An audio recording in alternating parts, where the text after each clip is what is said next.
Hello दोस्तों, तो कैसे हैं आप लोग? आशा करते हैं आप लोग भी अच्छे होंगे। तो आज मैंने पॉलिटी के उन सारे इम्पोर्टेंट ऑब्जेक्टिव को लेकर के आया है।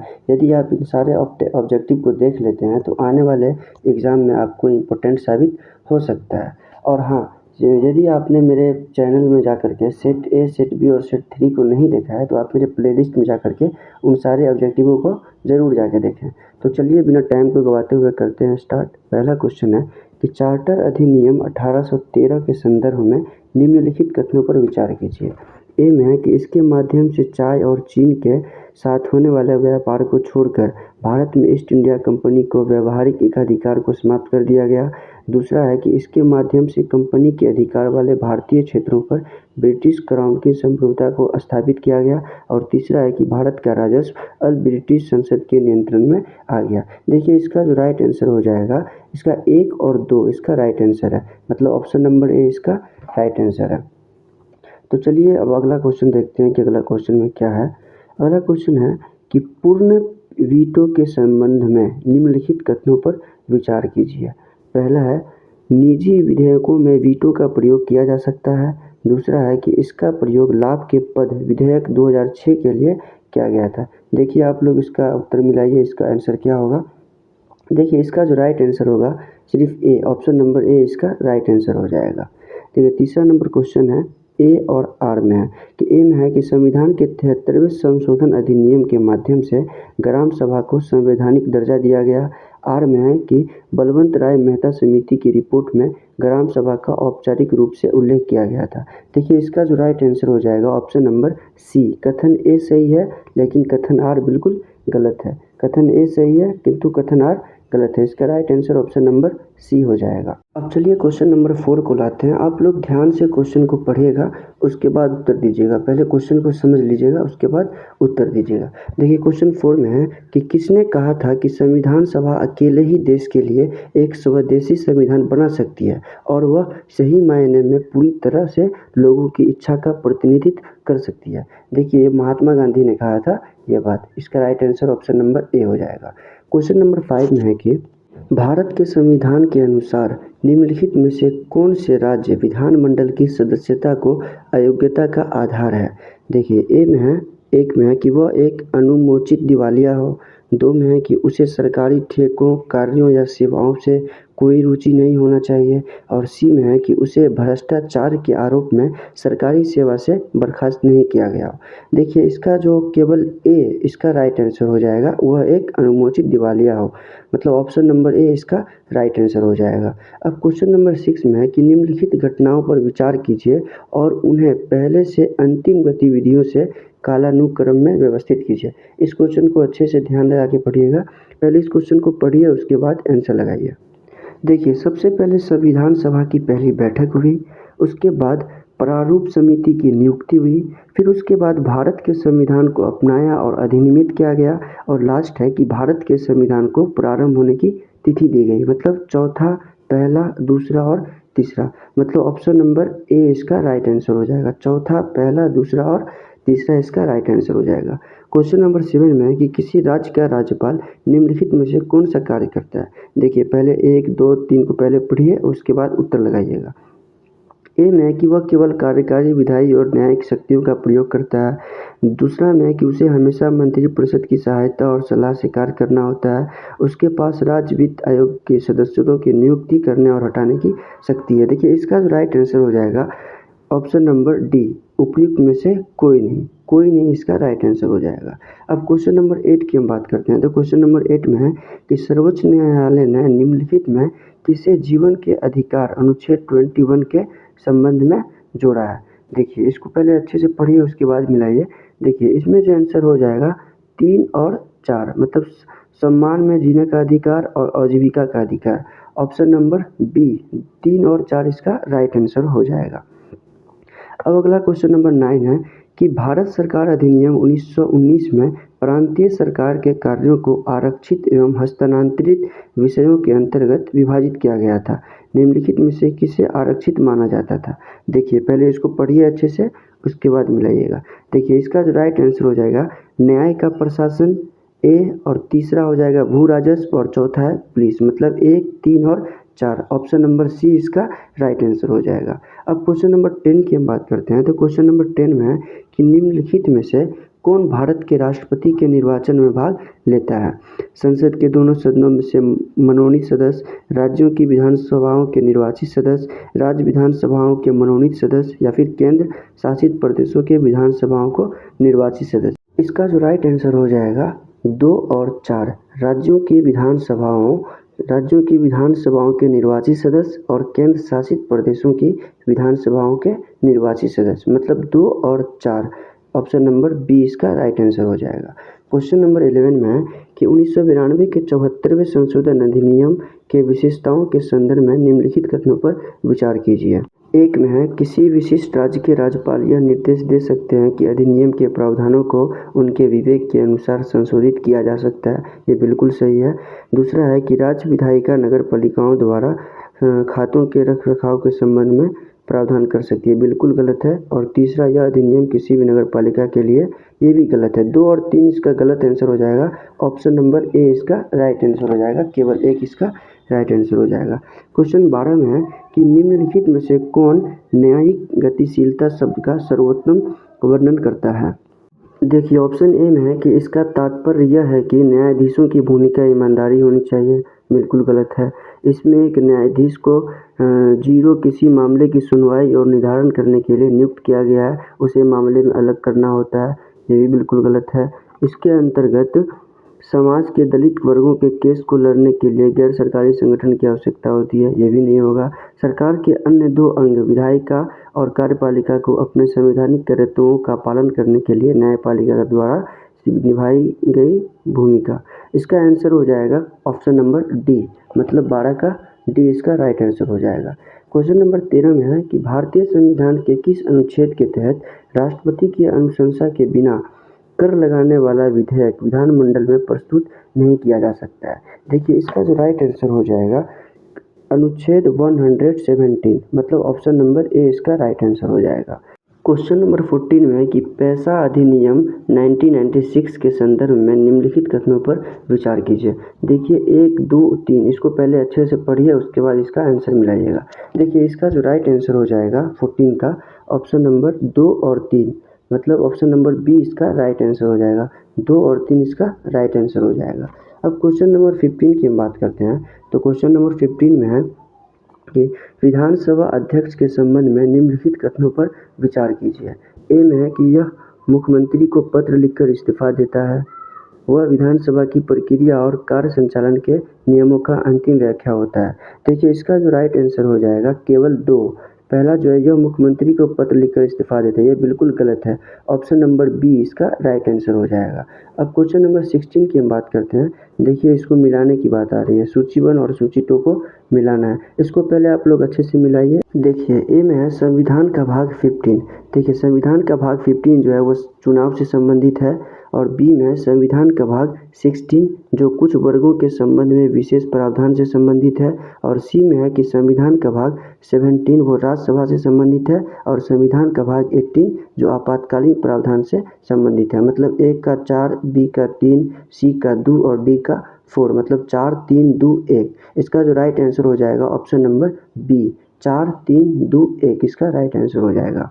क्वेश्चन 17 में है पहला कि उच्च न्यायालय के न्यायाधीश की नियुक्ति राज्यपाल द्वारा की जाती है, बिल्कुल गलत है। संविधान उच्च न्यायालय की शक्ति को निर्दिष्ट नहीं करता है और इसे संसद के, ये भी गलत है। 1 और 2 इसका गलत हो जाएगा, मतलब ऑप्शन नंबर डी, ना तो 1 सही है और ना ही 2 इसका सही आंसर है। क्वेश्चन नंबर 18 है भारतीय संविधान की उद्देशिका का लक्ष्य है अपने सभी नागरिकों को, देखिए सामाजिक एवं आर्थिक न्याय सुनिश्चित करना, बिल्कुल सही है। विचार एवं व्यक्ति की स्वतंत्रता, ये भी सही है। अवसर की समानता, ये भी सही है। मतलब 1, 2, 3, 4 सभी इसका राइट आंसर हो जाएगा। ऑप्शन नंबर डी इसका राइट आंसर हो जाएगा।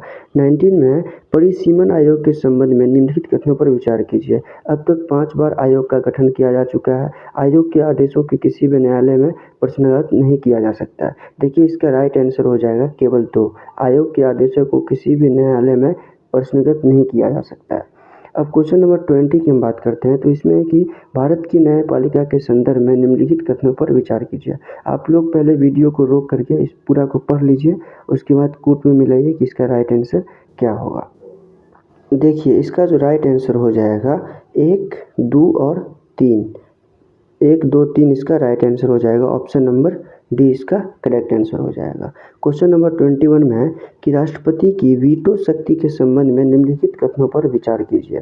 पहला, वह संविधान संशोधन विधेयक को केवल अनुमोदित कर सकता है। दूसरा, राष्ट्रपति के पास धन विधेयक की तुलना में साधारण विधेयक के संबंध में अधिकार वीटो शक्ति होती है। इसका जो राइट आंसर होगा ऑप्शन नंबर 1, 2 दोनों सही है। ऑप्शन नंबर सी इसका राइट आंसर हो जाएगा। 1 और 2 दोनों सही है। अब अगला क्वेश्चन नंबर है 22 में, निम्नलिखित में से किस मामले के सर्वोच्च न्यायालय ने माना कि प्रस्तावना संविधान का एक भाग है। भारत संघ बनाम डॉक्टर कोहली। दूसरा में बनारसी दास बनाम उत्तर प्रदेश राज्य। सी में है कि LIC ऑफ इंडिया मामला 1995। डी में है कि बेरूबारी यूनियन केस 1960। देखिए इसका राइट आंसर हो जाएगा option number C, LIC all India 1995। अब अगला क्वेश्चन है, निम्नलिखित में से किस संगठन विभाग की अध्यक्षता भारत के राष्ट्रपति करते हैं। इंडिया रेड फोर्ट सोसाइटी, परमाणु ऊर्जा विभाग, राष्ट्रीय विधेयक सीवी प्राधिकरण, रक्षा अनुसंधान और विकास संगठन। देखिए इसका राइट आंसर हो जाएगा option A, Indian red cross society. अब अगला क्वेश्चन है 24 में कि भारतीय न्यायपालिका के संदर्भ में निम्नलिखित कथनों पर विचार कीजिए। एक में है कि न्यायालय की अवमानना शब्द की न्यायालय की अवमानना अधिनियम 1971 द्वारा परिभाषित किया गया है, बिल्कुल सही है। दूसरा में अनुच्छेद 129 उच्च न्यायालय को अपनी अवमानना के लिए दंडित करने का शक्ति प्रदान करता है, ये बिल्कुल गलत है। तीसरा में अवमानना क्षेत्र अधिकार का उद्देश्य न्यायपालिका की गरिमा को बनाए रखना है, ये भी सही है। 1 और 3 इसका राइट आंसर हो जाएगा। क्वेश्चन नंबर 25 में निम्नलिखित कथनों पर विचार कीजिए। भारत की संसद भारत के संविधान की 9वीं अनुसूची में एक विशेष कानून जोड़ सकती है, बिल्कुल सही है। 9वीं अनुसूची में निहित किसी भी कानून की वैधता का परीक्षण किसी भी न्यायालय द्वारा नहीं किया है, ये बिल्कुल गलत है। इसका जो राइट आंसर हो जाएगा केवल 1, मतलब ऑप्शन नंबर ए इसका राइट आंसर हो जाएगा।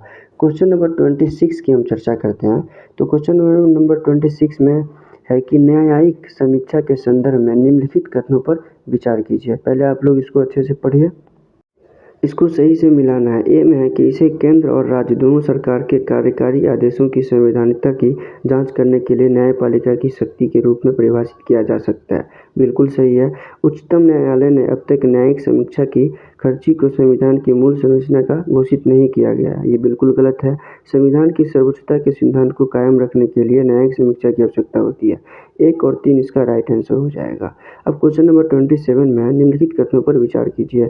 उच्चतम न्यायालय के न्यायाधीश को सिद्ध कदाचार के आधार पर हटाया जा सकता है, बिल्कुल सही है। उच्चतम न्यायालय के न्यायाधीशों को हटाने के लिए लोकसभा को कम से कम आधे बहुमत नहीं, ये बिल्कुल गलत है, 2 नंबर गलत हो जाएगा। उच्चतम न्यायालय के न्यायाधीश को हटाने के लिए प्रस्ताव को स्वीकार करना नहीं, ये भी गलत हो जाएगा। इसका राइट आंसर है ए, मतलब ऑप्शन नंबर केवल 1 इसका राइट आंसर हो जाएगा।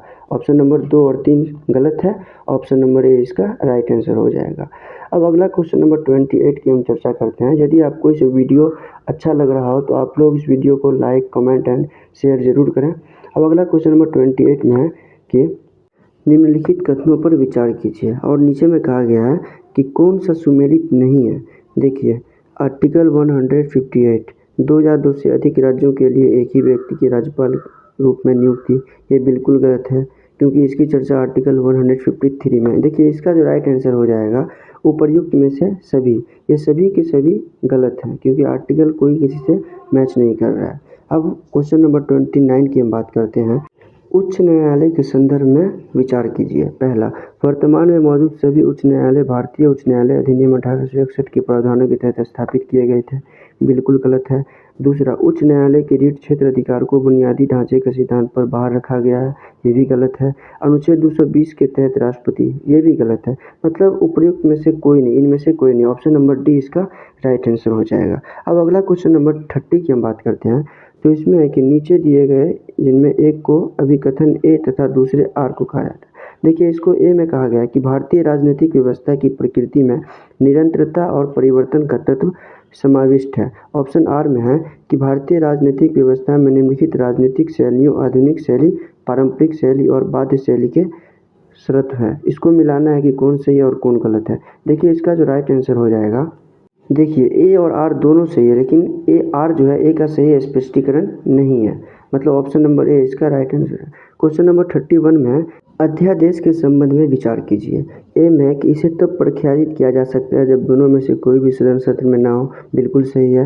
राष्ट्रपति की संतुष्टि और न्यायिक समीक्षा से परे हो, बिल्कुल गलत है। संसद की पुनः बैठक की 3 नहीं, ये भी 2 और 3 गलत है। ए इसका राइट आंसर हो जाएगा, ऑप्शन नंबर ए, केवल एक इसका राइट आंसर हो जाएगा। क्वेश्चन नंबर 32 में है कि निम्नलिखित पर विचार कीजिए। किसी पंचायत की अवधि समाप्त होने से पहले उसके विघटन पर गठित पंचायत में 5 वर्ष तक कार्य करेगी, बिल्कुल गलत है। 73वें संवैधानिक संशोधन अधिनियम 1992 के प्रारंभ होते ही पंचायतों के सभी, ये भी गलत है। तीसरा में ग्राम मध्यवर्ती और जिला स्तर पर पंचायतों के सभी सदस्य द्वारा चुने जाएंगे, ये सही है। ऑप्शन नंबर ए, केवल 3 इसका राइट आंसर हो जाएगा। 33 क्वेश्चन में है कि परिभाषा के अनुसार संवैधानिक सरकार का अर्थ है विधायी सरकार, लोकप्रिय सरकार, बहुदलीय सरकार या सीमित सरकार। देखिए इसका जो राइट आंसर हो जाएगा, पहले इसको मिलाइए आप, इसका राइट आंसर हो जाएगा ऑप्शन नंबर डी, सीमित सरकार। अब अगला क्वेश्चन 34 में है, ग्राम न्यायिक के संदर्भ में निम्नलिखित कथनों पर विचार कीजिए। आप लोग इसको अच्छे से पढ़ के मिलाइए, कौन सही है और कौन गलत है, इसको मिलाना है। देखिए इसका जो राइट आंसर हो जाएगा 2 और 3, मतलब ऑप्शन नंबर ए इसका राइट आंसर हो जाएगा। यह भारतीय साक्ष्य अधिनियम 1872 में दिया गया, सही है। वे गतिशील न्यायालय होते हुए आपातकालीन और सिविल न्यायाधीशों को शक्ति को प्रयोग करेंगे। 1, 2 और 3 इसका राइट आंसर हो जाएगा। क्वेश्चन नंबर 35 में निम्नलिखित कथनों पर विचार कीजिए। किसी भी संविधान पूर्व संधि के उत्पन्न विवाद पर सर्वोच्च न्यायालय द्वारा दी गई सलाह राष्ट्रपति के लिए बाध्य है। दूसरा है कि यदि कानून या सार्वजनिक महत्व के तथ्यों का कोई भी प्रश्न उठता है तो सर्वोच्च न्यायालय में राष्ट्रपति को अपनी राय से इनकार कर सकती है। देखिए इसका जो राइट आंसर हो जाएगा केवल 2, इसका राइट आंसर हो जाएगा ऑप्शन नंबर बी। 36 में संघ और उसके अधिकार क्षेत्र के संबंध में निम्नलिखित पर विचार कीजिए। भारत में 28 राज्य और 8 केंद्र शासित प्रदेश है, बिल्कुल सही है। और दूसरा में कि भारत राष्ट्रीय शासन प्रणाली द्वारा एक संपूर्ण धर्मनिरपेक्ष लोकतांत्रिक गणराज्य है, ये भी सही है। ऑप्शन नंबर सी, 1 और 2 दोनों इसका राइट आंसर हो जाएगा। 37 में निम्नलिखित में से किन मामलों में राज्यसभा की शक्तियाँ और स्थिति लोकसभा के बराबर है। सही कथन को चुनना है। ए में है कि राष्ट्रपति का निर्वाचन और महाभियोग, बिल्कुल सही है। राष्ट्रपति द्वारा जारी अध्यादेश को मंजूरी, ये भी सही है। अनुदान मांगों पर मतदान, ये गलत है। 1 और 2, मतलब ऑप्शन नंबर बी इसका राइट आंसर हो जाएगा, केवल 1 और 2। 38 क्वेश्चन में कि सरकार का संसदीय स्वरूप वो है जिसमें, देखिए संसदीय स्वरूप की बात हो रहा है। ए में है कि संसद में सभी राजनीतिक दलों का सरकार में प्रतिनिधित्व होता है, बिल्कुल गलत है। सरकार संसद की प्रति उत्तरदायी होती है और उसे इसके द्वारा हटाया भी जा सकता है, ये बिल्कुल राइट है। सी में है कि सरकार जनता द्वारा चुनी जाती है, ये गलत हो जाएगा। इसका right answer option number B हो जाएगा, सरकार संसद के प्रति उत्तरदायी होती है और उसके द्वारा भी हटाया जा सकता है। अब क्वेश्चन नंबर 39 में है कि एक संघीय न्यायालय के रूप में सर्वोच्च न्यायालय के पास कुछ मामलों में विशेष मूल क्षेत्र अधिकार होता है। सर्वोच्च न्यायालय का यह क्षेत्र अधिकार निम्नलिखित में से किस मामले तक विस्तारित नहीं है। देखिए नहीं है की बात कर रहा है। पहला में संविधान पूर्व किसी संधि समझौते से उत्पाद विवाद। दूसरा, केंद्र और राज्यों के बीच नियत व्यय और पेंशन का समायोजन। तीसरा है केंद्र और किसी राज्य के बीच कोई विवाद या एक तरफ राज्य और दूसरी तरफ एक या अधिक जाना। देखिए इसका जो राइट आंसर हो जाएगा 1 और 2, ऑप्शन नंबर ए इसका राइट आंसर हो जाएगा। आज का लास्ट और अंतिम सवाल है 40 नंबर। मूल क्षेत्राधिकार का अर्थ है उच्च न्यायालय की अपील के बजाय पहली बार में विवादों को सुनने की शक्ति। निम्नलिखित में से कौन से उच्च न्यायालय के मूल क्षेत्राधिकार के अंतर्गत शामिल है। देखिए पहले आप इसको अच्छे से पढ़िए, उसके बाद आप इसको मिलाइएगा। पहला में है कि नागरिकों के मौलिक अधिकारों का प्रवर्तन, बिल्कुल सही है। संसद और राज्य विधानमंडलों के सदस्यों के निर्वाचन में संबंधित विवाद, ये भी सही है। संविधान की व्याख्या से जुड़े मामलों को अधीनस्थ न्यायालय से उच्च न्यायालय में स्थानांतरित करने का आदेश देना, ये भी सही है। मतलब इसका राइट आंसर हो जाएगा ऑप्शन नंबर सी, 1 और 3 दोनों। तो चलिए दोस्तों, आज का सेशन बस यहीं पे रखते हैं। कैसा लगा वीडियो कमेंट करें। तब तक के लिए बाय बाय बाय।